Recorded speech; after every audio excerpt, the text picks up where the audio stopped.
नमस्कार दोस्तों। जो दूसरों को मिला वो हमें भी मिलना चाहिए, ऐसी इच्छा हम सभी की होती है। ऐसी इच्छा होना गलत नहीं है, लेकिन कई बार ऐसा भी हो जाता है कि दूसरों को देखकर हमारी इच्छाएं हमारे ही सर चढ़ जाती है। और जब ऐसा होता है तो हमें दूसरों से जलन होने लगती है। हम अंदर ही अंदर दूसरों को देखकर खुद को छोटा महसूस कराने लगते हैं और ये सोचते हैं कि जो उनके पास है वो हमें कब मिलेगा।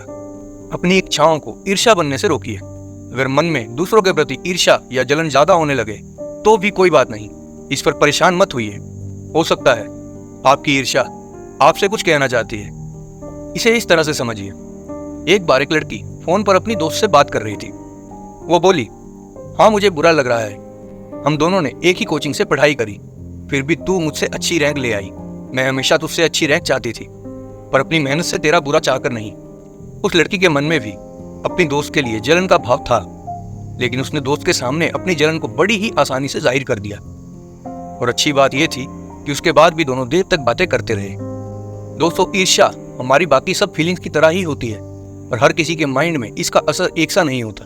कोई दूसरों से जलता है तो उनका बुरा करने की सोचने लगता है, उनके बारे में उल्टी सीधी बातें करने लगता है। और दूसरी ओर कुछ लोग ऐसे होते हैं जो दूसरों से जलते तो हैं, लेकिन वो अपनी इस जलन को अपनी मोटिवेशन बना लेते हैं ताकि वो उनसे बेहतर कर पाएं। उनकी जलन उन्हें कभी भी हारा हुआ महसूस नहीं कराती, बल्कि उनकी जलन उन्हें हर बार दूसरों से बेहतर बनने की प्रेरणा देती है। दूसरों से होने वाली जलन से खुद को दूर कैसे रखें? दूसरों की लगातार तरक्की या अच्छे काम को देखकर हमारे मन में कई तरह के विचार आते हैं। हम सोचते हैं, काश ये मौके, ये सुविधाएं हमारे पास भी होती। पर कुछ लोग दूसरों की कामयाबी से कुछ ज्यादा ही डिप्रेस्ड होने लगते हैं। उनकी इच्छाओं का पूरा ना होना उन्हें अंदर ही अंदर ठेस पहुंचाता रहता है। दूसरों से जलन हमारी दबी या छिपी हुई आधी अधूरी इच्छाओं का ही रूप है। क्लिनिकल साइकोलॉजी के प्रोफेसर रॉबर्ट एल ली का कहना है, ईर्ष्या का हावी होना हमारी सोच को गलत दिशा पर ले जाता है। हम समझ ही नहीं पाते कि इस फीलिंग की कैसे बाहर निकले। हमारे अंदर गुस्सा और बेचैनी बढ़ने लगती है। हम छोटी छोटी बात को मन से लगाने लगते हैं, दूसरों से हमेशा तुलना करते हैं, खुद से ही शर्मिंदगी महसूस करते हैं। हमें जिंदगी में कुछ ना कर पाने और जिंदगी में कुछ ना हासिल हो पाने का डर सताने लगता है। कई बार हम ये भी दिखाने की कोशिश करते हैं कि हमें दूसरों की सफलता से फर्क नहीं पड़ता।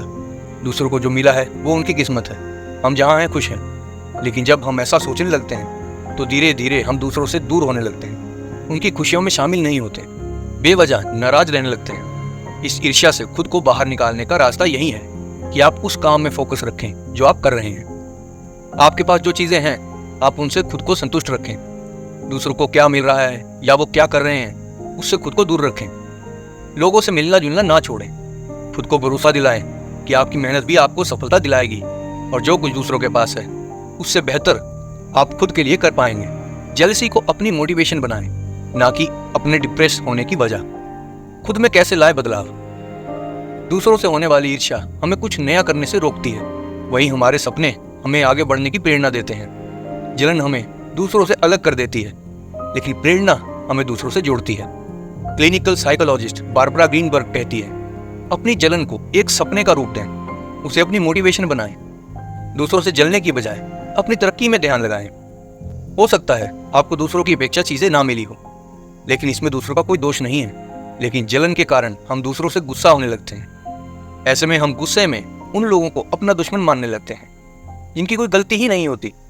इसीलिए खुद से सही सवाल करें, खुद को ऊपर उठाने की कोशिश करें, दूसरों को नीचा दिखाने की नहीं। ये भी देखें कि दूसरों की जिस सफलता पर आज आप जल रहे हैं, क्या वह सच में आपको चाहिए? अगर हाँ, तो उस जलन को एक सपने का रूप दें और उसे पूरा करने की कोशिश करें। खुले दिल से स्वीकार करें कि हाँ, आप में जलन की भावना है, पर आप उसे दूर भी करना चाहते हैं। खुद पर काम करना हमें निराशा से बचाता है और हमारा आत्मविश्वास भी बढ़ता है। दूसरों की सफलता के साथ हमें उनकी मेहनत पर भी नजर रखनी चाहिए। ईर्ष्या को कैसे दूर करें? पॉजिटिव सोच रखें। दूसरों को जो मिला है उसके बारे में ना सोचें, बल्कि ये सोचें कि आपके पास क्या है जो आपके लिए जरूरी है। दूसरों से बिना वजह और किसी भी मामले में अपनी तुलना ना करें।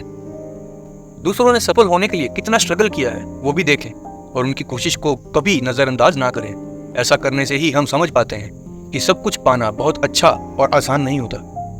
अपनी बेहतरी के लिए काम करें, कुछ नया करें और कुछ नया सीखने से आपका सेल्फ कॉन्फिडेंस भी बढ़ेगा। जलन या ईर्ष्या का भाव अगर बढ़ने लगे तो किसी एक्सपर्ट से बात करें और अपने मन को शांत रखने की कोशिश करें। सफल होने का मतलब हर किसी के लिए अलग अलग होता है। आपके जीवन में क्या अच्छा है, इस पर भी ज़रूर ध्यान दें। हम आशा करते हैं कि इस वीडियो से आप ये जान गए होंगे कि आपकी इच्छाओं को कैसे कंट्रोल करें। और अगर आप दोबारा कभी किसी से जेलस फील करें तो ये वीडियो फिर से देख लीजिएगा।